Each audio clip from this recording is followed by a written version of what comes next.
The champagne glass slipped from my trembling fingers, shattering against the polished floor of the country club ballroom. Around me, 200 guests fell silent as my father's voice cut through the celebration like a blade. "This is exactly why you'll always be a disgrace to this family, Marcus." But what happened next would change everything I thought I knew about honor, sacrifice, and the man who raised me. I'd love to know which corner of the globe you're watching from. And if this story speaks to you, make sure to subscribe. Tomorrow's video is one you absolutely can't miss. My name is Marcus Chen, and for 32 years I believed my father, Colonel Richard Chen, saw me as nothing more than a failed experiment. Growing up in military housing at Fort Braxton, North Carolina, I watched him command respect from every soldier who crossed his path, while I couldn't even manage to keep my room clean to his impossible standards. The retirement party had been planned for months. Mom had reserved the Magnolia Country Club, sent out engraved invitations, and coordinated with the base to ensure all of Dad's fellow officers could attend. After 35 years of distinguished service, Colonel Chen was finally hanging up his uniform, and the entire military community had come to honor him. I should have stayed home in Seattle. That's what my gut told me when the invitation arrived 3 weeks earlier, forwarded through my old address because I'd moved so many times Dad had stopped keeping track.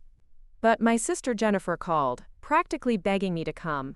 "He's getting older, Marcus. This might be your chance to finally make peace with him." Peace. The word felt foreign when it came to my relationship with Dad. There had never been peace between us, only an uncomfortable ceasefire that lasted as long as we stayed on opposite coasts. The trouble started when I was 17 and announced I wouldn't be applying to West Point. Dad had mapped out my entire future: military academy, officer training, a career following in his footsteps. Instead, I wanted to study journalism at the University of Washington. The fights were legendary. Mom would retreat to her sewing room while Dad and I screamed at each other across the dinner table, neither willing to bend. "You're throwing away a legacy," he'd shout, his face turning the deep red that meant he was barely controlling his temper. "4 generations of Chens have served this country with honor, and you want to waste your life writing gossip columns?" I wasn't planning to write gossip columns, but explaining investigative journalism to a man who saw the world in terms of clear-cut orders and absolute loyalty felt impossible. When I left for college, we barely spoke. When I graduated, he didn't come to the ceremony. When I landed my first job at the Portland Tribune, covering local government corruption, he never acknowledged my calls telling him about it. The years that followed created an ever-widening gulf between us. I moved from Portland to Denver, then to Phoenix, chasing better opportunities and bigger stories. Each move took me further from the military bases and structured life Dad understood. I covered environmental scandals, political corruption, corporate fraud, stories that mattered, stories that made a difference. But in Dad's eyes, I was just a drifter with no real purpose. The last time we'd spoken before the retirement party was 2 years ago, when Mom had her cancer scare. I flew back to North Carolina, and we sat in uncomfortable silence in the hospital waiting room. When the doctors gave us the good news, benign tumor, successful surgery, full recovery expected, Dad's only comment to me was, "I suppose you'll be heading back to whatever city you're living in now." "Phoenix," I'd said quietly. "Right, Phoenix." He'd said it like it was a foreign country. So walking into the Magnolia Country Club that evening felt like entering enemy territory. The ballroom was decorated with American flags and military memorabilia. Tables were arranged around a small stage where Dad would give his farewell speech. Officers in dress uniforms mingled with their spouses, sharing stories and laughter that reminded me how much I'd never belonged in this world. I spotted Dad immediately. Even in civilian clothes, a Navy suit Mom had clearly picked out for the occasion, he commanded the room. At 67, he still stood ramrod straight, his silver hair perfectly styled, his handshake firm as he greeted each guest. This was his element, surrounded by people who understood duty and honor the way he did. Jennifer found me lurking near the bar, nursing my second bourbon. My sister had inherited Dad's discipline but Mom's gentle nature, becoming a nurse and marrying a fellow officer. She was everything I wasn't. Settled, respectable, living a life Dad could understand and approve of. "You made it," she said, hugging me tightly. "I wasn't sure you'd actually show up." Neither was I, honestly. I gestured toward Dad, who was deep in conversation with a group of colonels. "Has he mentioned that I'm coming?" Jennifer's hesitation told me everything I needed to know. He's focused on tonight being perfect. You know how he gets about these kinds of events. I did know. Growing up, every military function was treated like a state dinner. Uniforms pressed, shoes shined, behavior beyond reproach. The few times I'd accompanied the family to official events as a teenager, I'd felt like I was performing in a play where I'd never learned my lines. The evening proceeded smoothly enough. Dinner was served, chicken cordon bleu, roasted vegetables, the kind of safe choices appropriate for a mixed military crowd. I sat at the family table with Mom, Jennifer, and her husband, Captain David Morrison. Dad was at the head table with the base commander and other high-ranking officers. From across the room, I could see him in his element, telling stories that had the entire table laughing. Mom kept trying to include me in conversations, asking about my work, my apartment in Phoenix, whether I was dating anyone. Her questions were gentle but highlighted how little my family knew about my actual life. I'd won 2 regional journalism awards in the past year, but explaining investigative reporting to a table of military spouses felt like speaking a different language.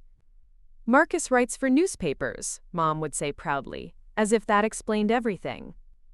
"How interesting," the wives would respond politely, before turning to safer topics like upcoming deployments and base housing assignments. As the evening wore on, I found myself drinking more than I should have, partly from nerves and partly from the growing realization that coming here had been a mistake. I didn't belong in this world, and no amount of forced family bonding was going to change 32 years of fundamental differences. The turning point came during the speeches. The base commander gave a lengthy tribute to Dad's service, highlighting his tours in Afghanistan and Iraq, his leadership during difficult assignments, his mentorship of younger officers. Then Dad took the stage for his farewell address. He spoke about duty, honor, and sacrifice, about the privilege of serving something greater than yourself, about the bonds formed in military service that lasted a lifetime. The room hung on every word, and I had to admit he was a compelling speaker. This was the side of him I rarely saw, the leader who inspired loyalty and respect from everyone under his command. But then his speech took a personal turn that made my stomach drop. "I want to thank my family for their support over the years," he said, his voice carrying clearly through the microphone. "My wife, Sarah, who held our family together through multiple deployments and kept the home fires burning. My daughter, Jennifer, who followed her calling to serve others as a nurse, and married a fine officer who continues our family's tradition of service." The pause that followed felt eternal. I could see where this was heading, could feel the eyes of 200 guests shifting between Dad and me.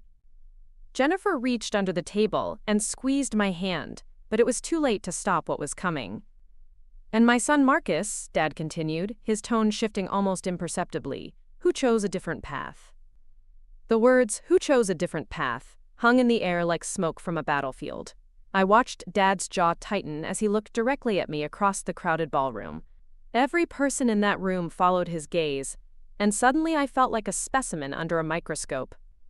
"Marcus decided that serving his country wasn't important enough," Dad continued, his voice steady but carrying an edge that made my blood run cold. "While his sister dedicated herself to healing others and married a man who understands duty, my son chose to chase stories and move from city to city like some kind of nomad." The silence was deafening. 200 military personnel and their families sat frozen, unsure whether they were witnessing a family moment or a public execution. I could feel my face burning with humiliation, but something deeper was building inside me, a rage that had been simmering for 15 years. Mom's face had gone pale as paper. Jennifer looked like she might be sick, but Dad wasn't finished. "I suppose every family has one," he said with a bitter laugh that didn't reach his eyes. "The one who thinks they're too good for tradition, too special for sacrifice. The one who disappoints." That's when I stood up. The bourbon had loosened my tongue and stripped away years of carefully maintained distance. The champagne glass I'd been holding crashed to the floor, the sound echoing through the silent ballroom like a gunshot. "You want to do this here?" I said, my voice carrying further than I intended. "In front of all your friends?" "Fine, Dad. Let's talk about disappointment." The entire room seemed to hold its breath. Dad's eyes widened slightly. I'd never challenged him publicly before, but 32 years of swallowed pride and suppressed anger came pouring out. "You think I disappointed you because I didn't follow your script? Because I didn't march off to West Point like some kind of robot?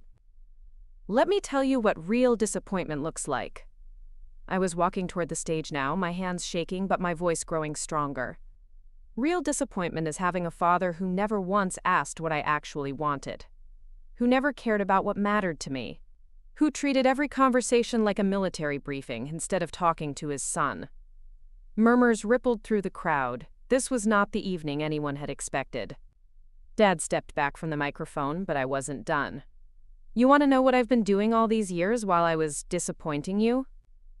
I exposed a mayor in Portland who was stealing funds meant for veterans' housing. Veterans, Dad. The people you claim to care about so much.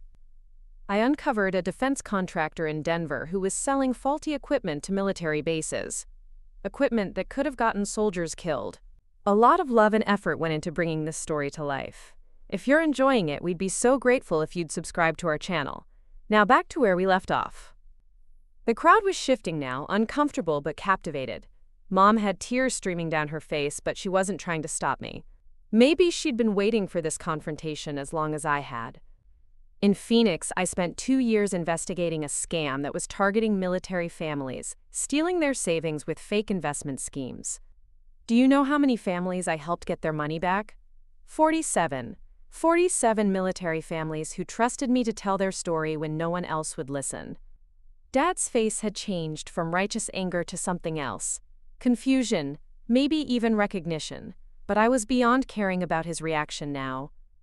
So yeah, I chose a different path. I chose to serve my country by holding people accountable when they abuse power. I chose to protect the very soldiers you commanded from predators who saw their service as an opportunity to exploit them. But you never bothered to ask about any of that, did you? You were too busy being disappointed that I didn't wear a uniform. The ballroom was dead silent except for the sound of my own heavy breathing. I realized I was standing right in front of the head table now, close enough to see the network of fine lines around Dad's eyes, the slight tremor in his hands that age had brought but his military bearing usually concealed. "Marcus," he said quietly, and for a moment his voice sounded different, uncertain. "No, I'm not done." The words kept coming, years of suppressed hurt spilling out like water from a broken dam.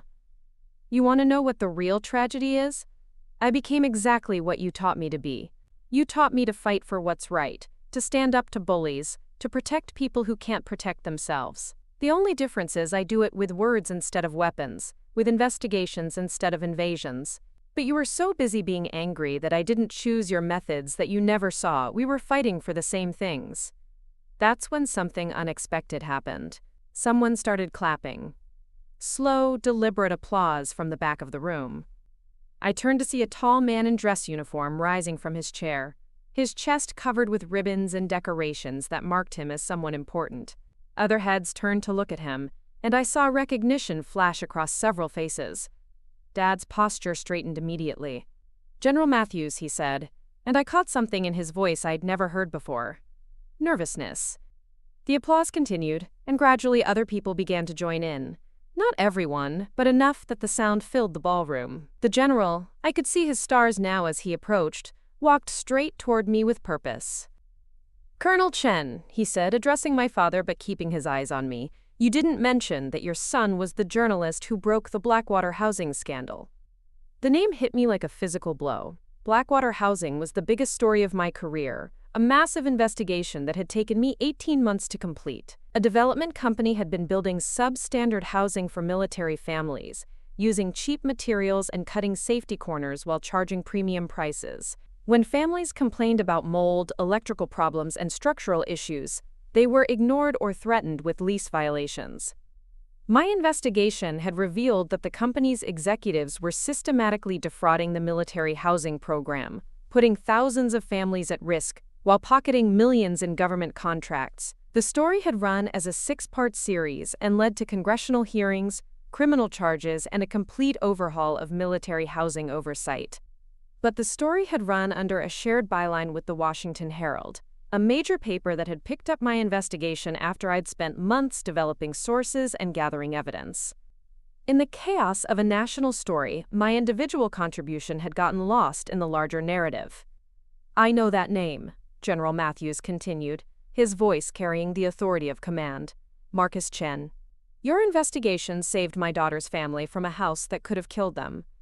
The electrical system in their base housing was so compromised it was a miracle they didn't have a fire.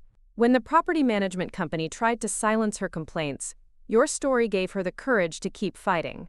The general turned to face the crowd, his voice projecting clearly across the ballroom.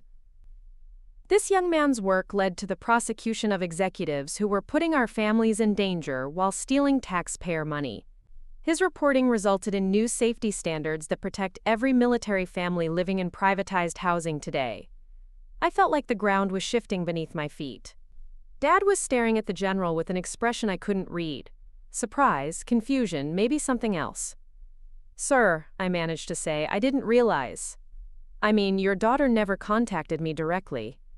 General Matthews smiled grimly. "Captain Sarah Matthews Rodriguez. She was afraid to go on the record initially because her husband was up for promotion, and she didn't want to be seen as a troublemaker. But your investigation gave her the evidence she needed to file a formal complaint. That complaint was the first domino that brought down the entire corrupt system." The general turned back to Dad, and his expression grew serious. "Richard, your son didn't just choose a different path. He chose to continue the mission by other means. Every corrupt official he's exposed, every family he's protected, every injustice he's brought to light, that's service. That's what we swore an oath to do: support and defend the Constitution against all enemies, foreign and domestic." The applause started again, stronger this time. But I wasn't looking at the crowd anymore. I was looking at my father, watching emotions play across his face like clouds moving across the sun. Pride, regret, confusion, recognition, they flickered and changed so quickly I couldn't keep track.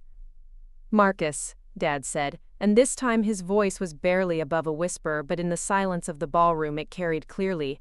"Son, I didn't know. I didn't know." The words hung between us like a bridge neither of us was sure how to cross. Dad's admission cut through the applause, through the murmur of conversations starting up around the ballroom, through 32 years of mutual misunderstanding. General Matthews wasn't finished. He reached into his jacket pocket and pulled out what looked like a folded newspaper clipping. "Colonel, I've been carrying this in my wallet for 3 years. It's the headline from your son's investigation.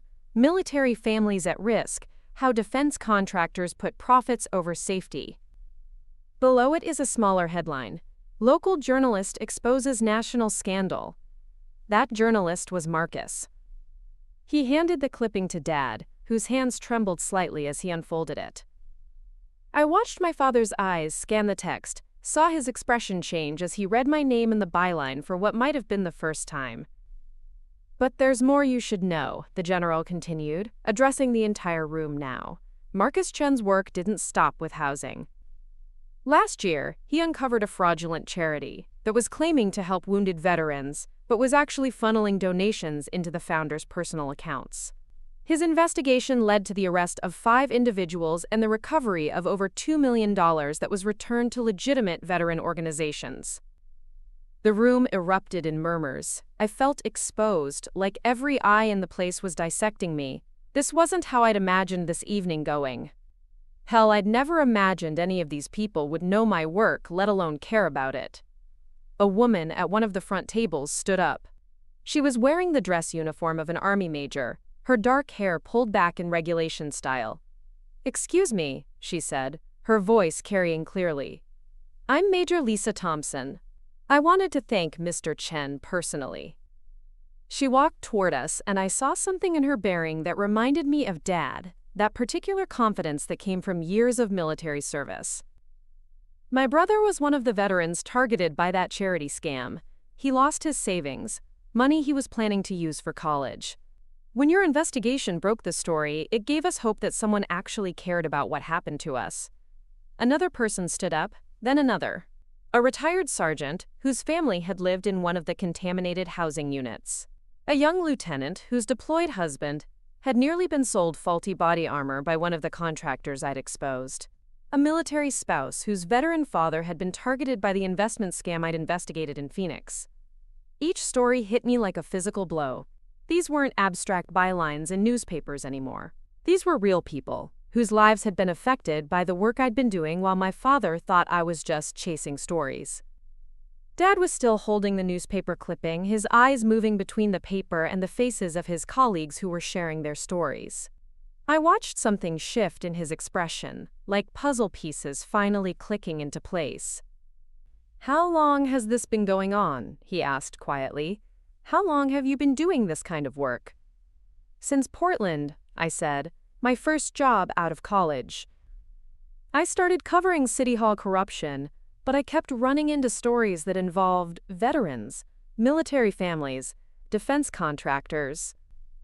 It wasn't intentional at first, but I realized I understood that world better than most civilian journalists, because of how I grew up." General Matthews nodded approvingly. "That's exactly right. Civilian journalists often don't understand military culture well enough to earn the trust of service members. But someone who grew up on base, who understands our values and our vulnerabilities, that person can get to stories that others miss." The irony wasn't lost on me. Everything Dad had tried to teach me about duty, honor, and protecting others, I'd been applying it all along, just not in the way he'd expected. The military childhood I'd resented had actually become my greatest asset as a journalist. "There's something else," General Matthews said, reaching into his other pocket. "Something I think you both need to see." He pulled out an official-looking document, folded in thirds. 3 months ago, the Department of Defense issued a commendation recognizing civilians who have made extraordinary contributions to military welfare and readiness. "Marcus, your name is on this list." My knees nearly buckled. A DoD commendation? I'd never heard of such a thing, certainly never applied for one. Dad took the document with shaking hands and began to read aloud. "For exceptional service to the United States military community through investigative journalism that exposed systemic corruption, protected military families from financial exploitation, and led to significant improvements in military housing safety and contractor oversight." His voice cracked slightly on the last few words. The ballroom had gone completely silent again. I could hear my own heartbeat, could feel the weight of 200 pairs of eyes on me. This was surreal. I was a journalist from Phoenix who'd come to his father's retirement party expecting another round of disappointment and judgment. Instead, I was being honored by the U.S. military for work I'd never thought anyone in uniform had noticed. "I don't understand," I said, looking between General Matthews and the document in Dad's hands. "How did you even know about all this? How did my work end up on some DoD list?" General Matthews smiled, and for the first time that evening he looked almost grandfatherly rather than intimidating. "Son, do you think the military doesn't pay attention when someone is fighting corruption that affects our people? Every investigation you've done, every article you've written, every corrupt official you've exposed, it gets noticed. We have people whose job it is to monitor threats to military families, whether those threats come from foreign enemies or domestic criminals." He gestured to the crowd around us. "Half the people in this room have been affected by your work in some way. Better housing standards, safer equipment, protected savings, prosecuted scammers. You've been serving this community for over a decade without ever putting on a uniform." Dad was staring at me like he was seeing a stranger. "Marcus, why didn't you tell me? Why didn't you ever explain what you were really doing?" The question hit harder than any of his criticisms ever had, because the answer was complicated and painful, and went to the heart of everything wrong between us. "Because you never asked," I said simply. "Every time we talked, you were so focused on what I wasn't doing. Not joining the military, not following your plan, not living the life you'd mapped out for me. You never asked what I was actually accomplishing. You just saw that I wasn't wearing a uniform and decided I was wasting my life." The truth settled over us like dust after an explosion. Around the ballroom, conversations had resumed, but they were different now. Softer, more thoughtful. People were looking at Dad and me with curiosity rather than discomfort. Mom appeared at my elbow, her face streaked with tears but her expression proud. "I'm so sorry, honey," she whispered. "I knew you were doing important work, but I never understood the scope of it. I should have made him listen." Jennifer joined us, her husband David right behind her. "Marcus, this is incredible," she said, gesturing to the document. "A DoD commendation? Do you know how rare those are for civilians?" I didn't, actually. The whole thing felt like something happening to someone else. But as I looked around the room, saw the faces of military families who had been touched by my work, I began to understand something I'd never fully grasped before. I had been serving. Maybe not in the way Dad had envisioned, maybe not in uniform, maybe not through traditional military channels, but I had been fighting for the same values he'd tried to instill in me my entire life. The same values that had driven 4 generations of Chens to military service. "Dad," I said, and my voice sounded different to my own ears, steadier, more confident. "I want you to know something. Every story I've written, every investigation I've pursued, every corrupt official I've exposed, I did it because of what you taught me. You taught me to stand up for people who couldn't stand up for themselves. You taught me that service means something bigger than personal ambition. You taught me that honor matters more than comfort." His eyes were bright with unshed tears. "But I thought you'd rejected everything I tried to teach you." "I rejected your methods," I said, "but I never rejected your values. I just found my own way to live by them." General Matthews cleared his throat, drawing everyone's attention back to him. "Actually, there's one more thing I need to share tonight." He looked directly at Dad. "Richard, your son's work caught the attention of some very high-ranking people in Washington. People who understand that protecting our military families requires warriors on many different battlefields." He paused, reaching into his breast pocket once more. "Marcus, 6 weeks ago I received a call from the Pentagon. They've been tracking your investigative work for years, and they have a proposition for you." My stomach dropped. A proposition from the Pentagon? That could mean anything, and given my family history, I wasn't sure I wanted to know what it was. "They want to offer you a position as a civilian investigative consultant," General Matthews continued. "You'd be working directly with the Department of Defense Inspector General's office, using your skills and connections to investigate fraud, corruption, and abuse that affects military personnel and their families. It would be a full-time position based in Washington, with the full backing and resources of the federal government." The ballroom erupted in surprised murmurs. I felt like the floor had disappeared beneath my feet. A job offer from the Pentagon? Working for the Inspector General? It was the last thing I'd ever expected to hear, especially tonight. "It pays considerably more than newspaper work," the General added with a slight smile. "And you'd have access to resources that would allow you to pursue investigations on a scale you've never imagined. Think of it as investigative journalism with the full power of the federal government behind you." Dad was staring at me with an expression I couldn't read. "Marcus, this is incredible. The Inspector General's office, do you understand what an honor that is?" Actually, I did understand. The IG's office was responsible for investigating misconduct, fraud, and abuse throughout the entire Department of Defense. It was one of the most respected and influential positions in military oversight. For a civilian journalist to be offered a consulting role, there was almost unheard of. "I don't know what to say," I admitted. "I mean, it's flattering, but I've built a career as an independent journalist. Working for the government, even in an investigative capacity, would change everything." "It would," General Matthews agreed. "But it would also give you the power to make changes you could never achieve working alone. Instead of writing stories that might or might not lead to action, you'd be conducting investigations that automatically trigger official responses. Every case you build would go directly to prosecutors, to congressional oversight committees, to the highest levels of military leadership." The idea was intoxicating and terrifying at the same time. I'd spent my entire career working as an outsider, always fighting for access, for sources, for the documents and evidence I needed to tell important stories.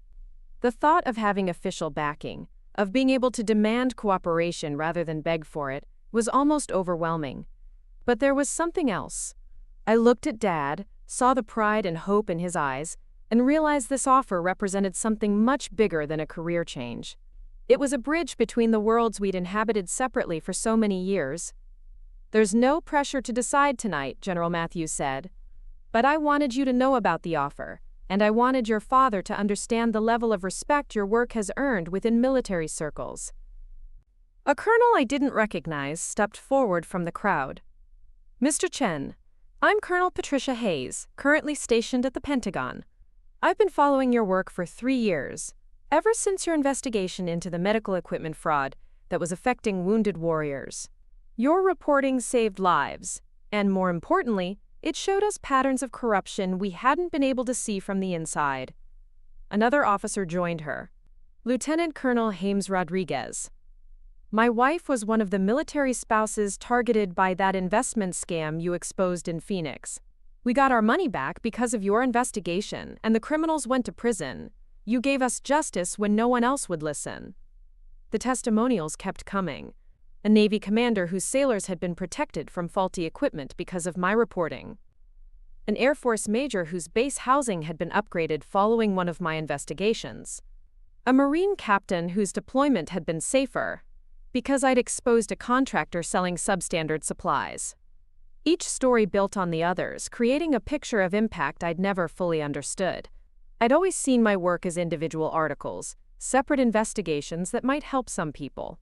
I'd never grasped the cumulative effect, the way all these stories had woven together into something larger. Dad was listening to every word, his expression growing more amazed with each testimonial. When the last officer finished speaking, he turned to me with tears in his eyes. "Son, I owe you an apology, not just for tonight, but for years of not seeing what you were really doing. I was so focused on the path I thought you should take that I never bothered to understand the path you chose." He stepped closer, and for the first time in decades I saw vulnerability in his face instead of rigid military bearing. I thought service only looked one way. I thought honor could only be earned in uniform. I was wrong. The admission hit me harder than any criticism he'd ever leveled. This was my father, the man who'd never admitted a mistake in my memory, acknowledging that his fundamental understanding of service and honor had been incomplete. "You were serving all along," he continued, his voice thick with emotion. "You were protecting people, fighting corruption, standing up for those who couldn't stand up for themselves. You were everything I tried to teach you to be, just not in the way I expected." General Matthews stepped forward again. "Richard, I think there's something your son needs to hear from you. Something he's been waiting to hear his whole life." Dad nodded slowly, then did something that shocked everyone in the room. He stepped back, straightened to full military attention, and raised his right hand in a crisp salute. "Marcus Chen," he said in his command voice, the one that had inspired troops and intimidated subordinates for 35 years. "I salute your service to this country, your dedication to justice, and your commitment to protecting those who serve. You are a credit to the uniform you've never worn and the values you've always embodied." The entire ballroom fell silent. 200 military personnel and their families watched as a decorated colonel saluted his civilian son with the same respect he would show to any fellow warrior. The gesture was unprecedented, powerful, and deeply moving. I felt tears streaming down my face as I returned the salute, my hand shaking as I raised it to my forehead. In that moment, something that had been broken between us for 15 years finally began to heal. "Thank you, sir," I managed to say through my tears. "Thank you for finally seeing me." The applause that followed was thunderous, but more than that, it was genuine. Every person in that room understood they had witnessed something extraordinary. Not just a reconciliation between father and son, but a recognition that service comes in many forms, and honor isn't defined by the clothes you wear, but by the actions you take. General Matthews stepped between us, his own eyes bright with emotion. "Gentlemen, this is what real leadership looks like. The courage to admit when you're wrong, the wisdom to recognize value in unexpected places, and the strength to bridge differences with respect and understanding. He turned to address the entire room. Tonight, we've been reminded that the values we hold dear, duty, honor, service, sacrifice, aren't exclusive to those who wear the uniform. They belong to anyone willing to fight for justice, to protect the innocent, and to stand up for what's right, regardless of the battlefield they choose. The crowd began to disperse slowly, people approaching us to offer congratulations, to share more stories about how my work had affected them, to express their respect for what they'd witnessed. But I barely noticed them. I was focused on Dad, on the way he was looking at me, not with disappointment or judgment, but with something I'd waited my whole life to see. Pride. The crowd slowly began to thin as the evening wound down, but groups of people lingered around us, each with their own story to tell. What had started as a retirement party had transformed into something none of us could have anticipated. A recognition ceremony for work I'd never expected anyone to notice, let alone value. Colonel Hayes approached me with a folder in her hands. "Mr. Chen, I know General Matthews mentioned the Pentagon position, but I wanted to give you some details about what we're actually proposing." She glanced at Dad, who nodded encouragingly. "With your permission, I'd like to share this with your father as well. After what we've witnessed tonight, I think he deserves to understand the full scope of what we're offering." I looked at Dad, whose expression had completely transformed from the stern disapproval of earlier. "I'd like that," I said. "I think we've had enough secrets between us." Colonel Hayes opened the folder and pulled out several official documents. The position would be Senior Civilian Investigative Consultant to the Defense Department Inspector General. You'd be heading up a new unit specifically focused on civilian-facing military fraud. Defense contractors, housing companies, financial services targeting military families, anything that exploits our personnel through their civilian interactions. She spread the documents on a nearby table. Your mandate would be broad. You'd have a team of investigators working under you, access to federal databases, subpoena power when necessary, and direct lines to prosecutors in the Justice Department. Essentially, you'd be doing exactly what you've been doing, but with unlimited resources and official authority. Dad leaned over to examine the papers, his eyes widening as he read. "Marcus, this is a GS-14 classification. Do you know what that means in terms of federal responsibility?" I didn't, actually. My understanding of government pay grades was limited. But from Dad's tone, it was clearly significant. "It means they're offering you a position equivalent to a lieutenant colonel," he explained, his voice filled with awe. "You'd be outranking majors, captains, even some colonels in terms of your investigative authority.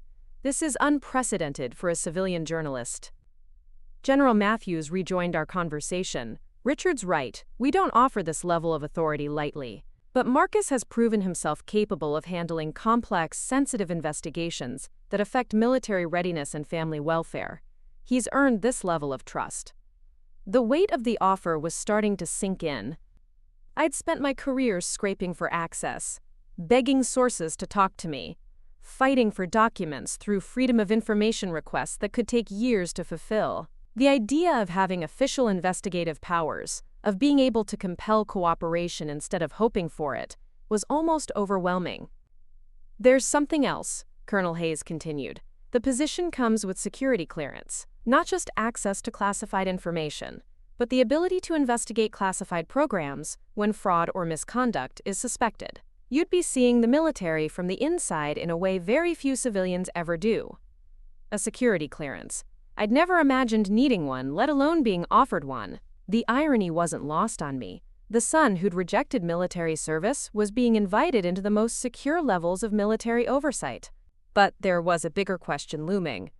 "What about editorial independence?" I asked. "Everything I've accomplished as a journalist has been because I could pursue stories without worrying about political pressure or institutional loyalty. How do I maintain that objectivity if I'm working for the very institution I might need to investigate?" It was a fair concern, and both Colonel Hayes and General Matthews nodded approvingly at the question.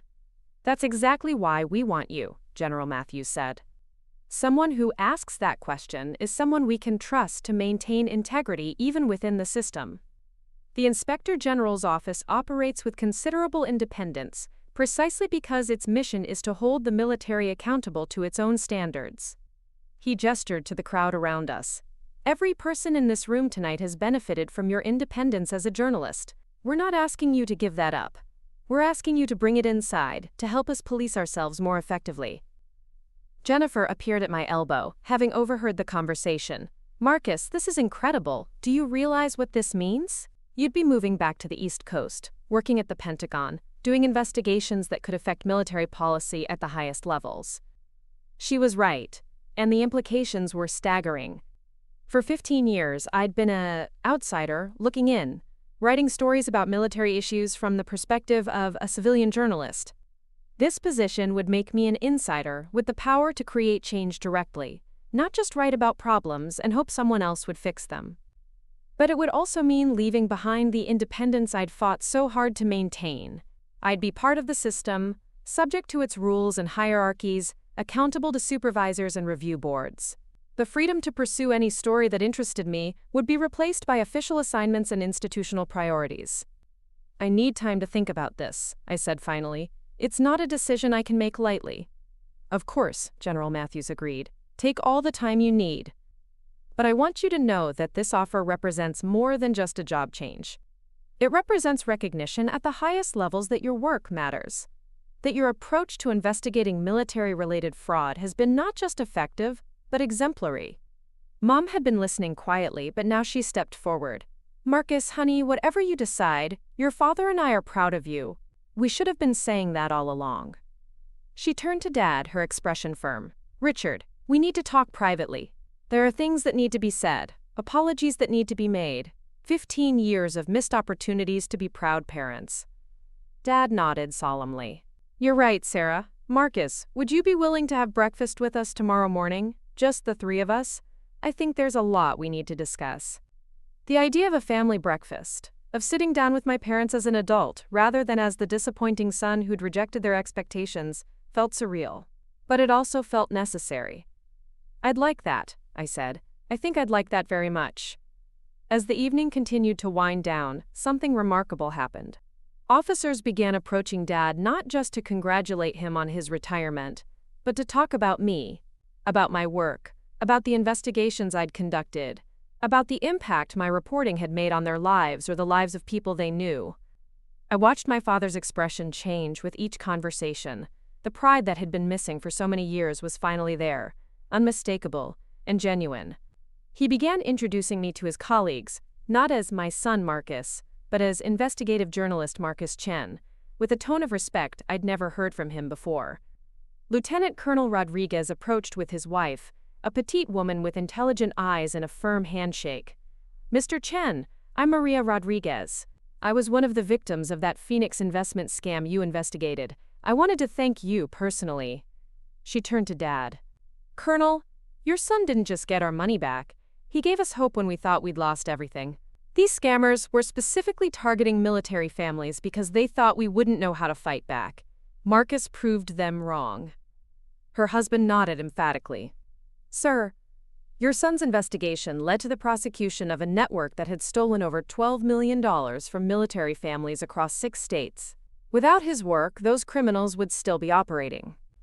Each testimonial added another layer to my father's understanding of what I'd been doing all these years. I could see him processing the scale of it, the significance of the work he'd dismissed as chasing stories. Major Thompson, the officer who'd thanked me earlier, returned with a small group of junior officers. Mr. Chen, we wanted to tell you about something else. Your investigation into the medical equipment fraud didn't just save money. It saved lives. The faulty tourniquets that the contractor was supplying to field medics could have meant the difference between life and death for wounded soldiers. A young captain stepped forward. I was deployed in Afghanistan when your story broke.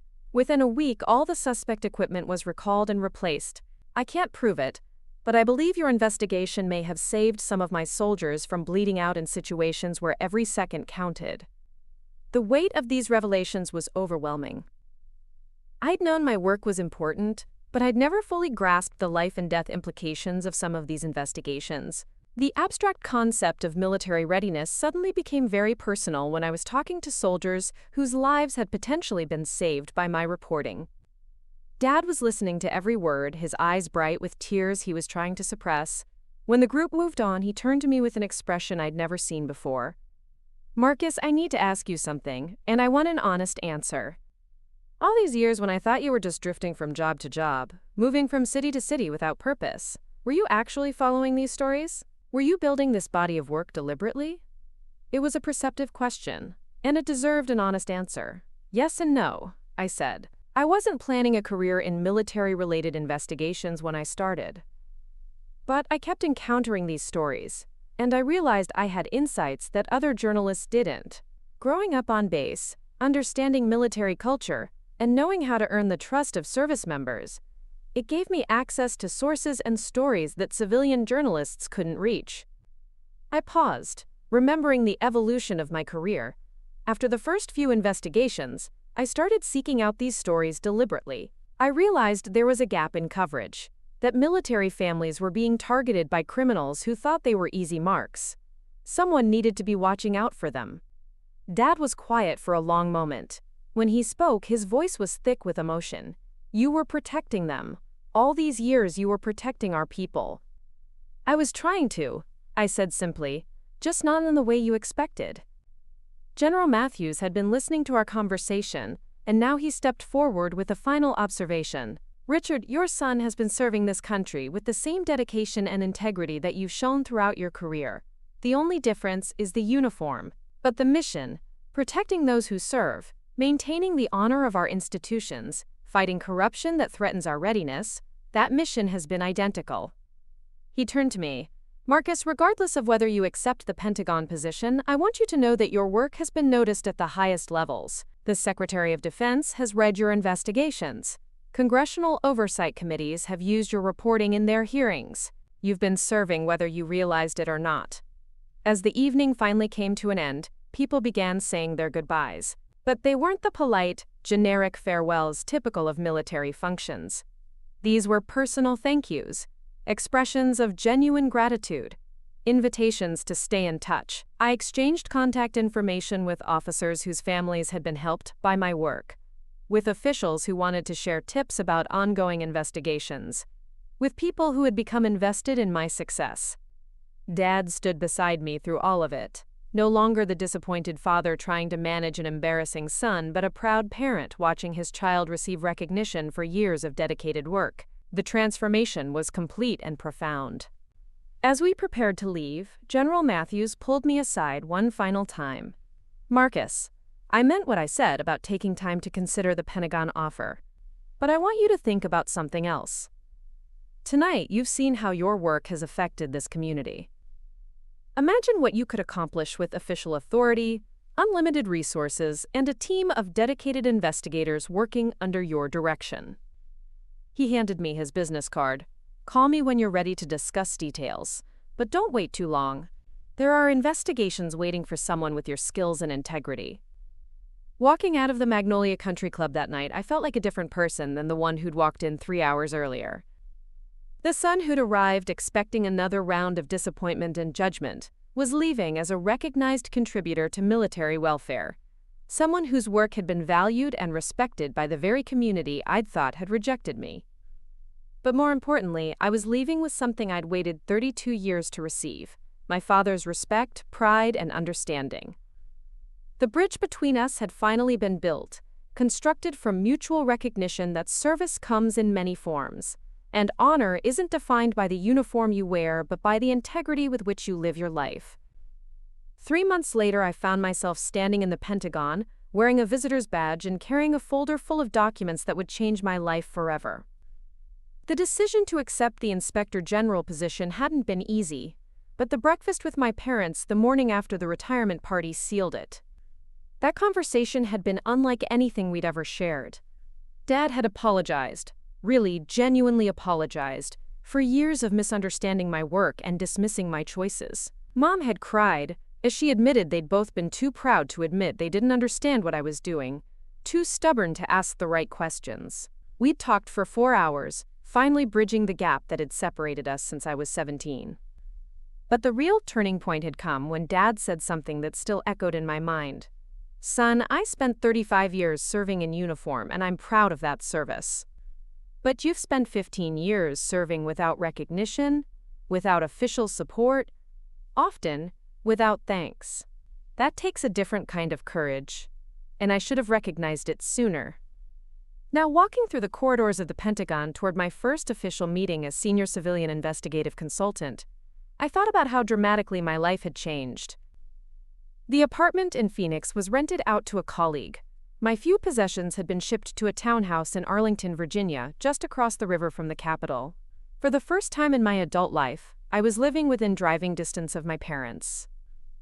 General Matthews met me at a security checkpoint, his familiar presence reassuring in the maze of corridors and offices. "How are you feeling about your first day?" he asked as we walked toward the Inspector General's suite. "Terrified and excited in equal measure," I admitted. "I keep waiting for someone to tell me this is all a mistake, that they meant to offer this job to someone else." He laughed. "Marcus, the Secretary of Defense personally approved your appointment. The Attorney General's office has already reached out about coordination on several ongoing cases. This is very real, and you've earned every bit of it." We entered a conference room where I was introduced to my new team, 6 experienced investigators, 2 data analysts, a legal counsel, and an administrative coordinator. They were a mix of military personnel and civilian experts, all with impressive credentials in fraud investigation, financial crimes, and military law. Detective Sergeant First Class Patricia Williams, a former military police investigator with 15 years of experience, would be my deputy. "Mr. Chen, I've been following your work since the Blackwater housing investigation," she said. "I'm honored to be working with you. We've got a caseload that's going to keep us busy for the next decade." She wasn't exaggerating.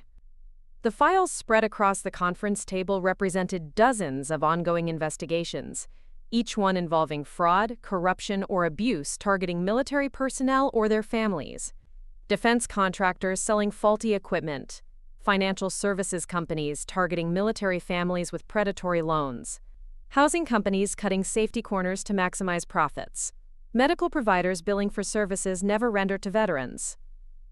"This is where we start," I said, picking up the first file. "But I want everyone to understand something about how we're going to operate. We're not just here to catch criminals after they've stolen money or endangered lives. We're here to prevent those crimes from happening in the first place." Over the following weeks, we developed new protocols for proactive investigation.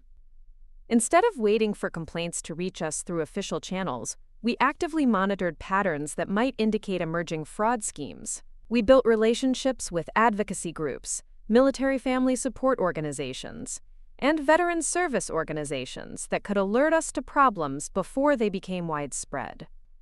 Our first major case came within a month.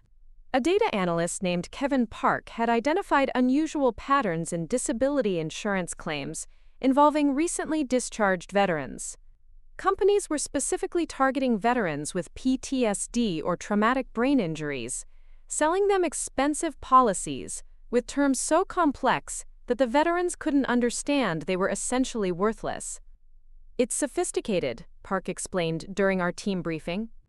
"They're using psychological profiles to identify the most vulnerable veterans, then using high-pressure sales tactics that exploit the very conditions these men and women developed serving their country." The investigation took 6 weeks. Using subpoena power I'd never possessed as a journalist, we uncovered financial records, recorded phone calls, internal company documents that revealed the scope of the scheme. Over 3,000 veterans had been defrauded of more than $47 million in premium payments for policies that would never pay out. But this time, instead of writing a newspaper article and hoping for prosecutorial action, I walked the evidence directly to the Justice Department.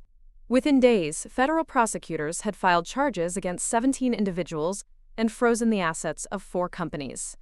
Every defrauded veteran would get their money back, plus damages. "This is what we can accomplish," I told my team after the arrests were announced. "This is why we're here." The work was demanding but incredibly fulfilling.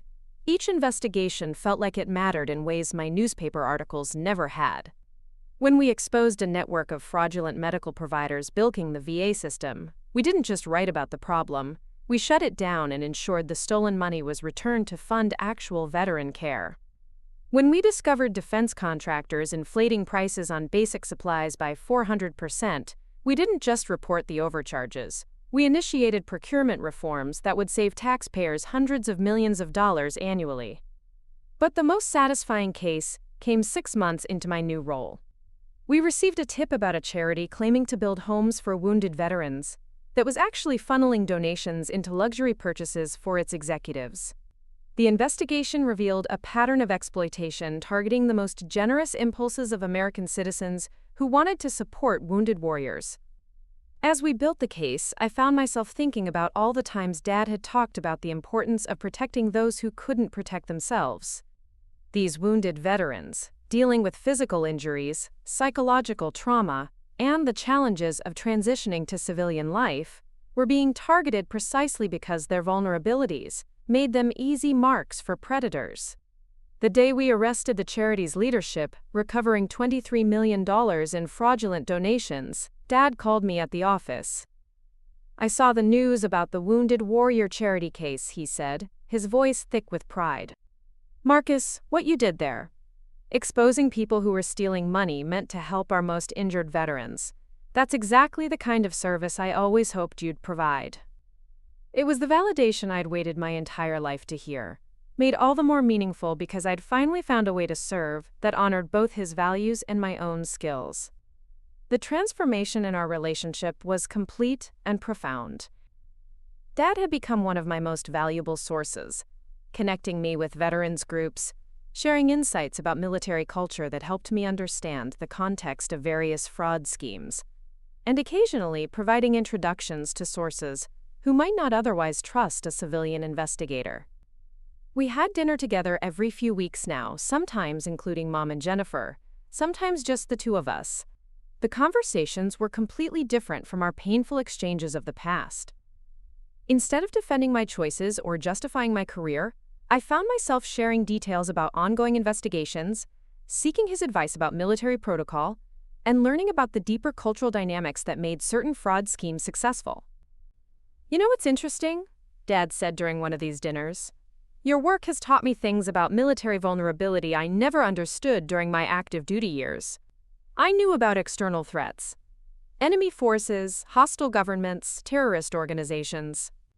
But I never fully grasped how our own people could be targeted by domestic criminals who saw military service as a weakness to be exploited rather than a strength to be honored."